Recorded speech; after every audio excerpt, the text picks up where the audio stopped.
Good morning friends. आज की इस वीडियो में आपका ये भाई, आपका ये दोस्त आपको क्लास 10 के एक्सरसाइज 3.7 का जो क्वेश्चन नंबर 3 है, इसे पूरा डिटेल्स में तथा बहुत ही सॉलिड तरीके से समझाने वाला है। और इसके पीछे के जो दो क्वेश्चन है ना, इसे हम लोगों ने ऑलरेडी बहुत ही रापचिक तरीके से सॉल्व कर रखा है। यहाँ पे इस क्वेश्चन में हमें कुछ वर्ड प्रॉब्लम दिए गए हैं। हमें इन वर्ड प्रॉब्लम की मदद से दो समीकरण तैयार करना है और फिर इन दोनों समीकरण को हल कर देना है। इस बार क्वेश्चन मैंने बोर्ड पे लिखा है। आइए समझ लेते हैं कि इस क्वेश्चन को हम लोग किस प्रकार से आसानी से हल कर सकते हैं। तो इस क्वेश्चन में हमसे ये कहा जा रहा है कि एक रेलगाड़ी कुछ दूरी समान चाल से तय करती है। मतलब कोई रेलगाड़ी है और इसकी कुछ चाल है, ये अपने नियत चाल से कुछ दूरी तय कर रही है। अब इसके बाद इस कहानी में ट्विस्ट आता है। देखिए, इसमें कहा जा रहा है कि यदि रेलगाड़ी 10 किलोमीटर प्रति घंटा अधिक तेज चलती तो उसे नियत समय से 2 घंटे कम लगते। अब यहाँ कल्पना हो रही है, एक्चुअल में नहीं है ये चीज़, कल्पना हो रही है कि अगर रेलगाड़ी की चाल 10 किलोमीटर प्रति घंटा बढ़ा दी जाती तो पहले जितना समय लगता था ना, अब उस समय से 2 घंटा कम समय लगता। पहली बार ये कहा जा रहा है। दूसरी बार कहा जा रहा है कि यदि रेलगाड़ी 10 किलोमीटर प्रति घंटा धीमा चलती तो उसे नियत समय से 3 घंटे अधिक लगते। दूसरी बार ये कहा जा रहा है कि अगर रेलगाड़ी की चाल में 10 किलोमीटर प्रति घंटा की कमी कर दी जाती तो पहले जितना इसको समय लग रहा था ना, अब उस समय से इसको 3 घंटा अधिक लगता। अब इसके बाद क्या कहा जा रहा है? इसके बाद हमसे कहा जा रहा है कि रेलगाड़ी द्वारा तय की गई दूरी ज्ञात करें। मतलब यहाँ हमें रेलगाड़ी द्वारा तय की गई दूरी की गणना करनी है। देखिए, अगर आपको दूरी चाहिए ना, तो दूरी का फॉर्मूला होता है, दूरी बराबर होता है चाल गुना समय। दूरी बराबर होता है चाल गुना समय।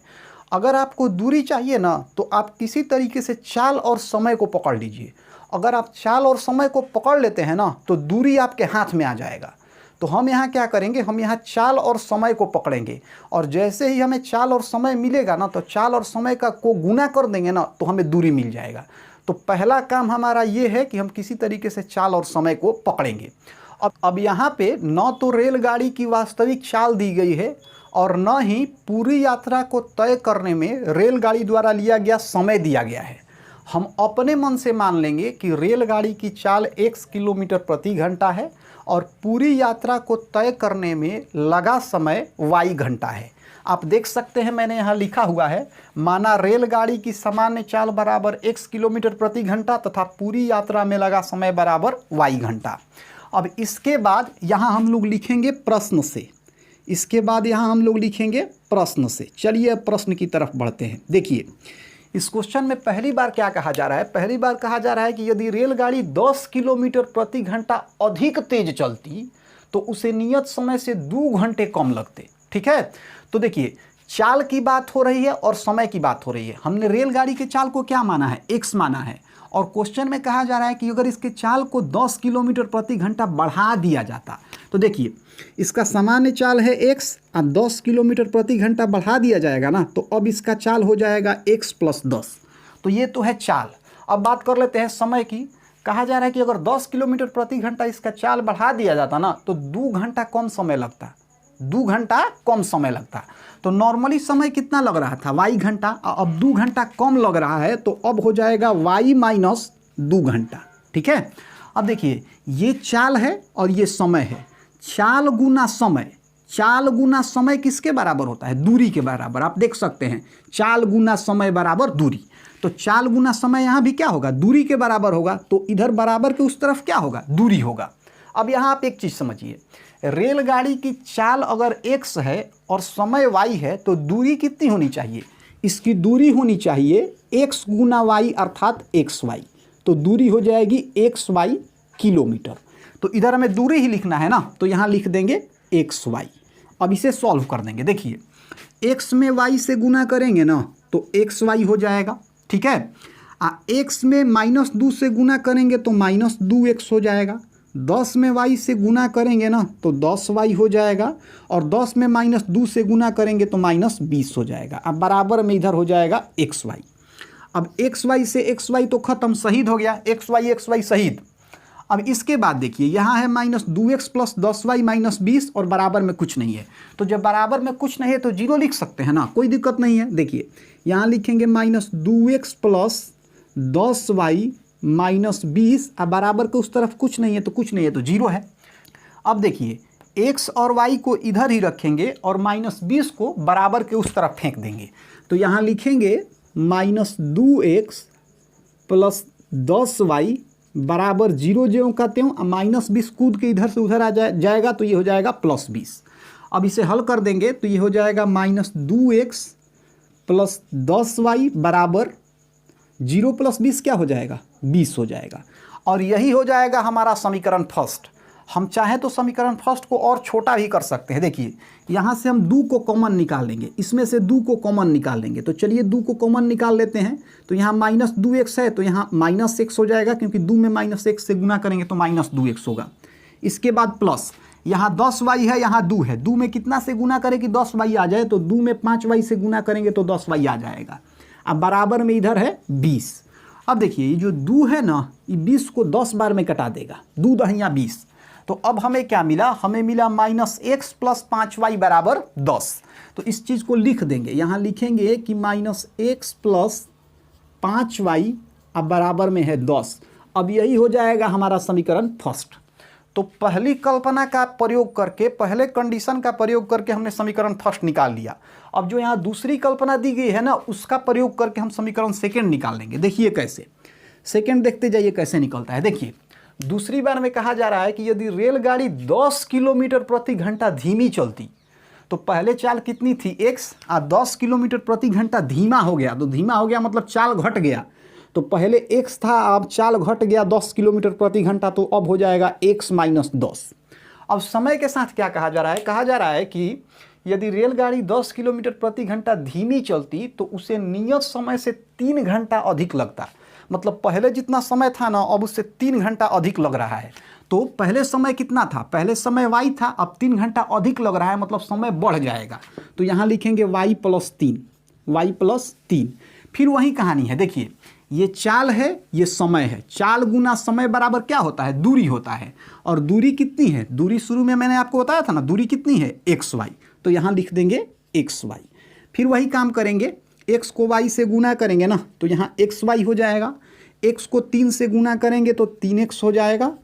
-10 को y से गुना करेंगे तो -10y हो जाएगा। और -10 को 3 से गुना करेंगे ना तो -30 हो जाएगा।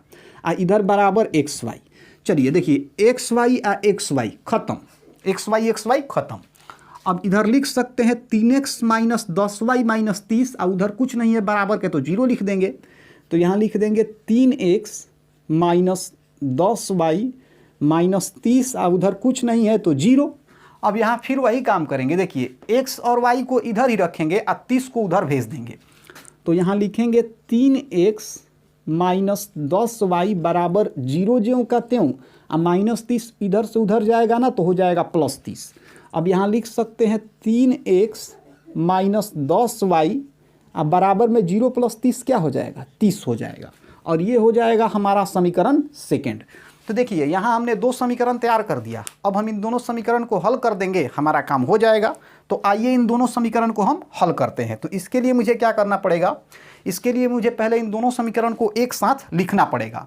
तो इसमें जो भी एक्स्ट्रा चीज़ें हैं ना, उसे मैं पहले यहाँ से हटा देता हूँ, और इसके बाद मैं इन दोनों समीकरण को एक साथ लिख देता हूँ।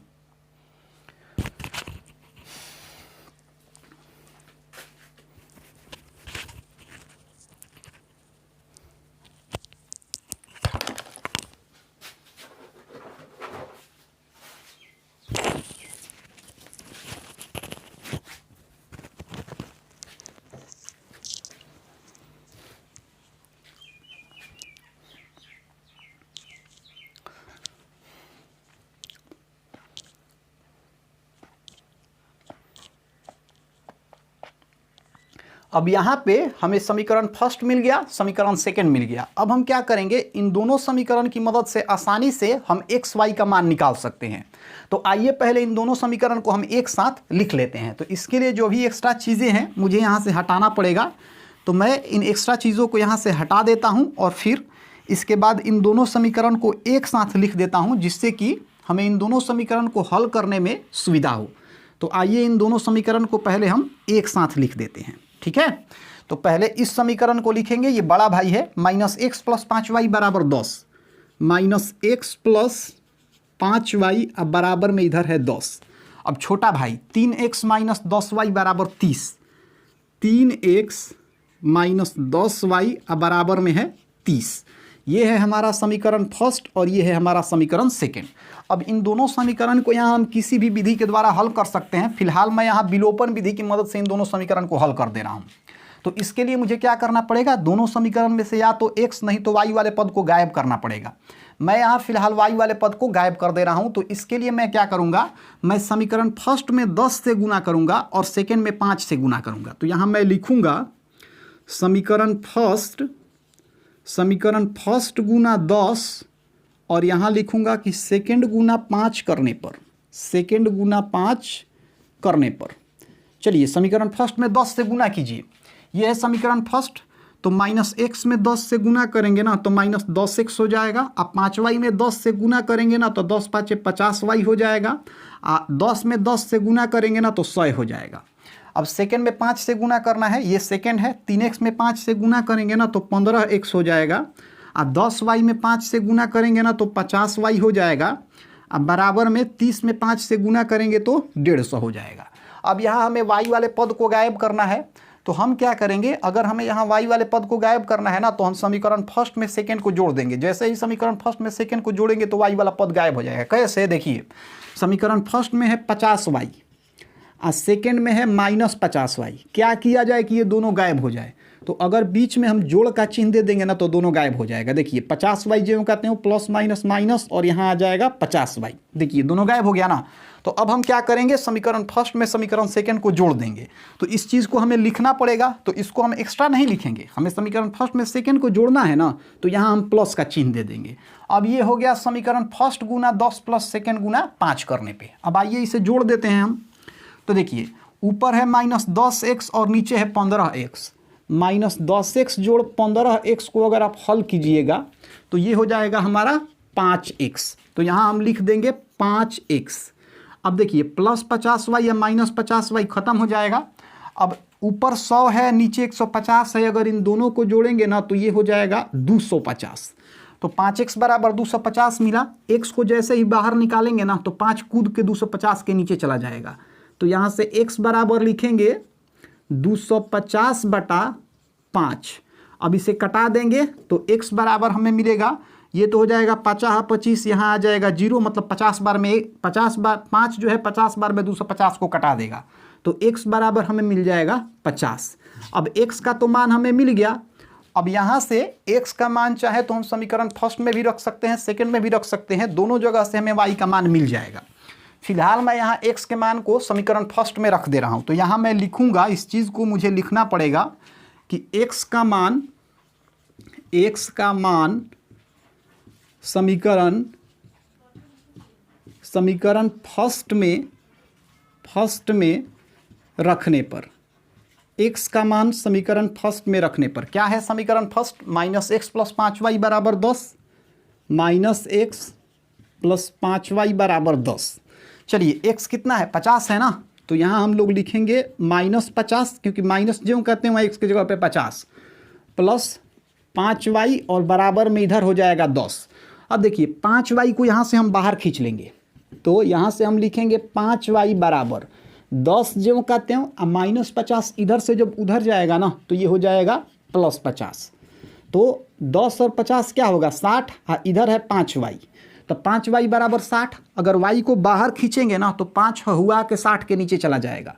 तो y बराबर यहाँ से हम लिख सकते हैं, यहाँ से हम y बराबर लिख सकते हैं 60 बटा 5, 60 बटा 5। जब कटाएंगे तो ये हो जाएगा 12। तो यहाँ से हमने ये देखा कि y का मान हमें कितना मिला, 12 मिला। तो आइए इधर इसे कहीं लिख लेते हैं, y बराबर हमें मिला 12।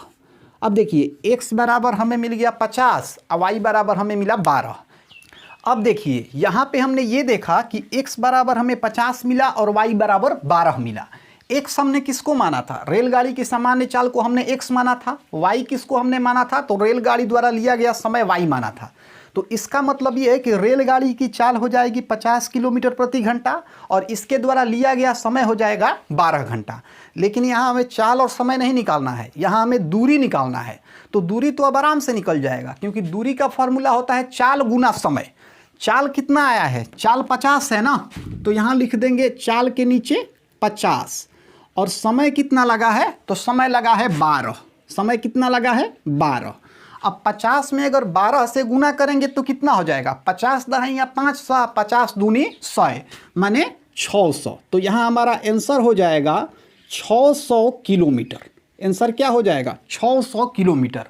मतलब रेलगाड़ी द्वारा तय की गई कुल दूरी हो जाएगी 600 किलोमीटर। इस तरीके से जो हमारा क्वेश्चन नंबर 3 था, इसे हमने सॉल्व कर लिया। अब इसके आगे की वीडियो में हम इसी का क्वेश्चन नंबर 4 सॉल्व करेंगे।